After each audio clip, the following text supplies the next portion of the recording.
Hello guys, welcome back to my channel. आज मैं आपको chapter number 24 assessment procedure including faceless assessment scheme कराने जा रही हूँ इनकम टैक्स का। ये चैप्टर जो है इम्पॉर्टेंट है, थ्योरी चैप्टर है पूरा। ठीक है,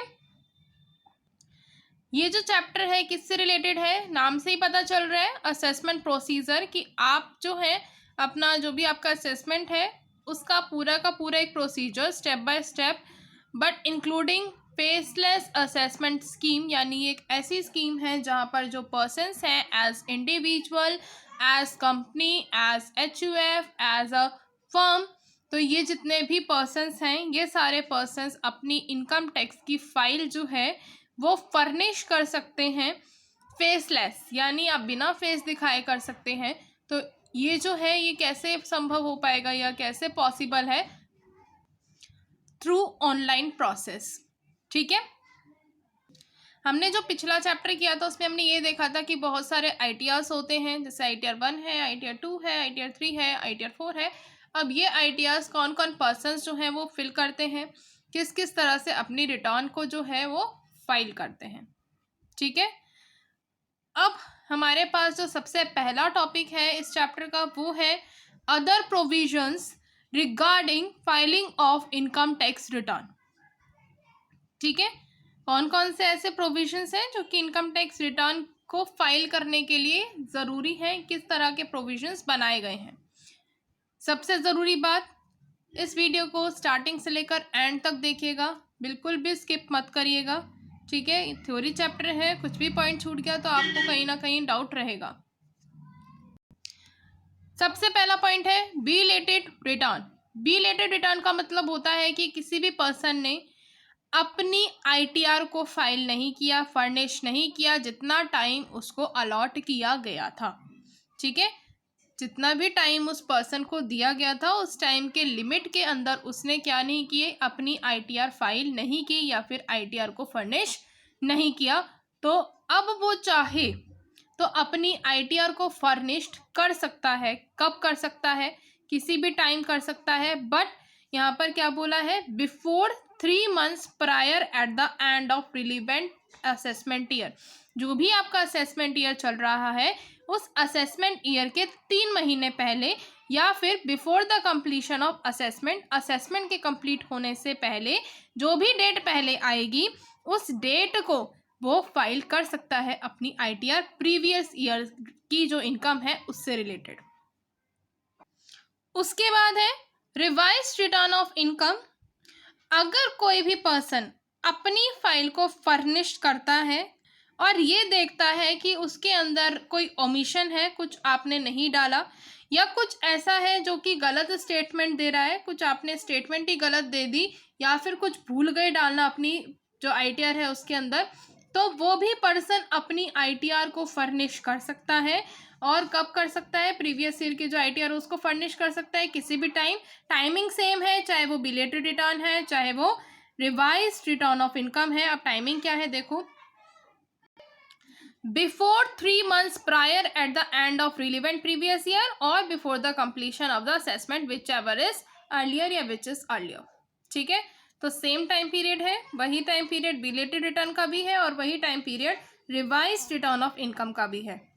उसके बाद इसी रिवाइज रिटर्न की कुछ कंडीशंस हैं कि आप कब कब फाइल कर सकते हो रिवाइज रिटर्न को।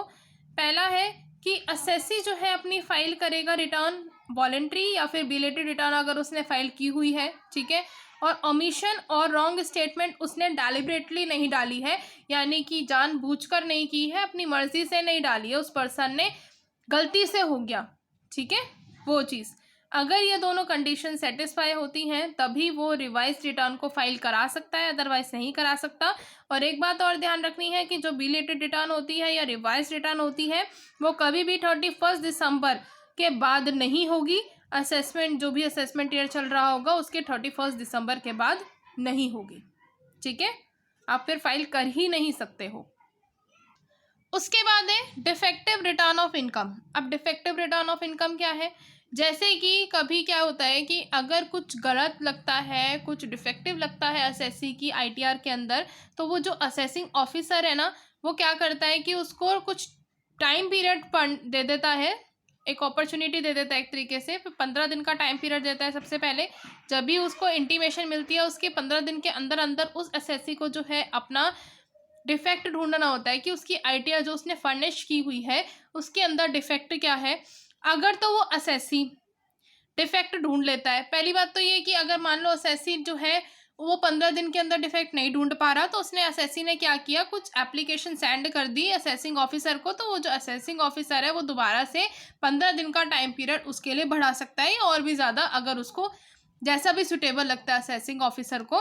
फिर अगर एसएससी ने 15 दिन के अंदर अंदर उस डिफेक्ट को रेक्टिफाई नहीं किया, उस डिफेक्ट को नहीं ढूंढा, उसको करेक्ट नहीं किया, तो जो फर्दर पीरियड जो है वहाँ पे और भी जो अलाउ किया गया था, जैसे 15 दिन तो पहले ही दे दिए थे, 15 दिन और दे दिए, तो यानी पूरा महीने का टाइम मिल गया उसको। तो अगर उसने वो नहीं किया तो ये माना जाएगा कि उसकी जो आईटीआर है वो एक तो सबसे पहली बात इनवैलिड है, दूसरा ये माना जाएगा कि एसएससी ने आईटीआर फाइल ही नहीं की, फर्निश ही नहीं की। ठीक है, एक तो उस आईटीआर को तो इनवैलिड डिक्लेयर कर दिया जाएगा, दूसरा ये बोलेंगे कि उसने ये आईटीआर फर्निश ही नहीं की थी। बट अगर उसी सेम केस के अंदर एसएससी जो है वो डिफेक्ट को रेक्टिफाई कर लेता है, जो भी एक्सपायरी पीरियड दिया था उसको एक्सपायरी पीरियड के बाद मान लो, ठीक है, उसने उससे पहले नहीं किया, जैसे उसको 15 दिन मिले थे, 15 दिन के बाद वो बताता है कि मैंने रेक्टिफाई कर लिया है, बट असेसमेंट ईयर कंप्लीट होने से पहले तो जो असेसिंग ऑफिसर है वो उसके डिले को बिल्कुल इग्नोर कर देगा और ये मान लेगा कि उसकी जो रिटर्न है वो वैलिड रिटर्न है। ठीक है, ये माना जाएगा कि उसकी जो आईटीआर है वो फर्निश हुई है। ठीक है, अब कंडीशंस क्या हैं डिफेक्टिव रिटर्न ऑफ इनकम के। अगर डिफेक्टिव है तो क्या कंडीशंस है, सबसे पहला है अनेक्शोस statement and columns in the return of income relating to the computation of gross total income and taxable income has been duly filed in, अब फिल्ड इन सॉरी। ठीक है, अब इसके अंदर क्या है कि जो आपकी ग्रॉस टोटल इनकम है, टैक्सेबल जो इनकम होती है उसके कंप्यूटेशन करना, उसके अंदर जो स्टेटमेंट्स हैं उनको देना, सारे कॉलम्स भरना, ये जितना भी काम है ये सब कुछ फिल करने का काम होना चाहिए एसएससी की आईटीआर के अंदर, कुछ भी मिसिंग नहीं होना चाहिए। और मिसिंग अगर जैसे हो जाता है, ओमिशन हो जाती है, तो वो उस ओमिशन को फिर बाद में रिवाइज रिटर्न के अंदर रेक्टिफाई कर सकता है। बट वो जो ओमिशन है वो ऐसी ओमिशन नहीं होनी चाहिए कि जो स्टेटमेंट्स आपको चाहिए ग्रॉस टोटल इनकम को कैलकुलेट करने के लिए आप वही स्टेटमेंट नहीं दे रहे हो, बट स्टेटमेंट होना कंपल्सरी है। दूसरा, the return is going with the statement showing the computation of tax payable on the basis of return, return के बेसिस पर कितना टैक्स बनता है वो भी एक स्टेटमेंट वहाँ पर ये हो। ठीक है, उसके साथ साथ the return is going with audit report, जो रिटर्न है वो ऑडिट रिपोर्ट के साथ भी सबमिट होनी चाहिए। ठीक है, जैसे अगर ऑडिट रिपोर्ट की ज़रूरत है तो सेक्शन 44AB के अंडर तो आपको वो ऑडिट रिपोर्ट भी उस रिटर्न के साथ देनी पड़ेगी। अगर आपने दी है तो ही आप डिफेक्टिव रिटर्न ऑफ इनकम जो है आपकी उसकी कंडीशंस को सेटिस्फाई कर पाएंगे और आप अपनी जो भी डिफेक्ट हुआ है उसको रेक्टिफाई कर पाएंगे।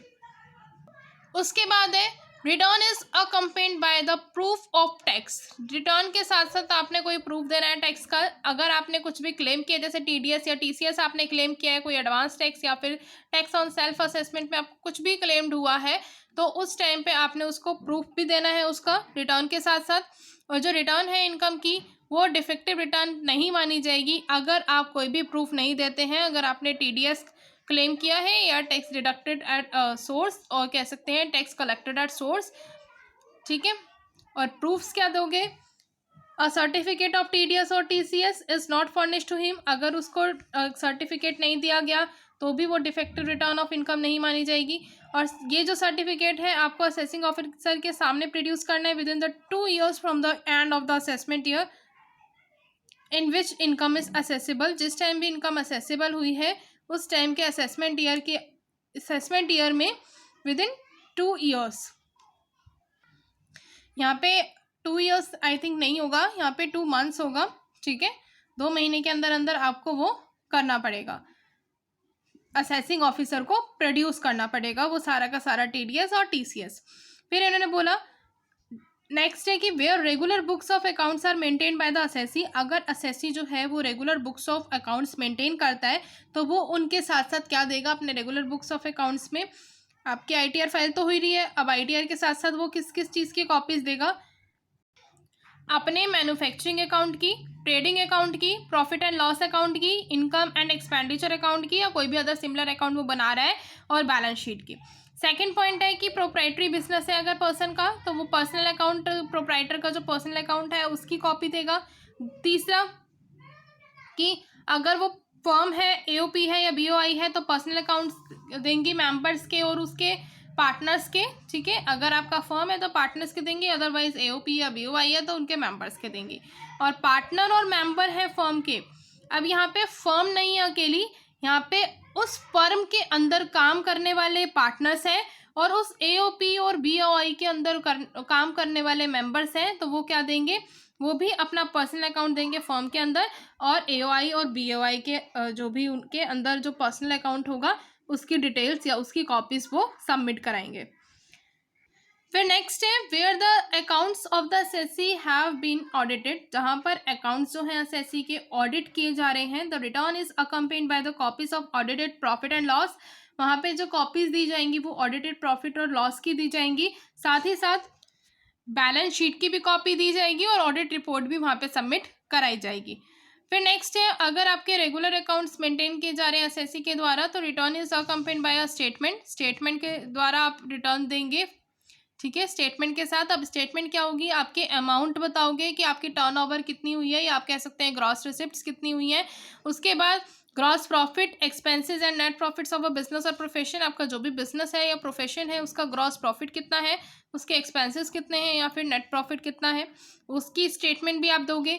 साथ ही साथ आप डिस्क्लोज करोगे अपने कुछ अमाउंट, जैसे कि आपकी टोटल सन्ड्री डाटास कितने हैं, क्रेडिटर्स कितने हैं, स्टॉक इन ट्रेड कितना है, कैश बैलेंस कितना है eight the end of the previous year. Assessment year के अंदर आप किसका टैक्स भरते हो या किसकी ITR फाइल करते हो, प्रीवियस ईयर की इनकम की।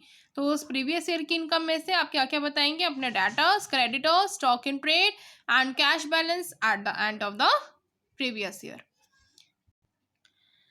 यहाँ पर ये चैप्टर कंप्लीट होता है। अगर आपको ये वीडियो पसंद आया तो लाइक करते हुए जाना, साथ ही साथ और भी लोगों को शेयर करना। अब आगे का जो टॉपिक है वो हम करेंगे नेक्स्ट वीडियो में।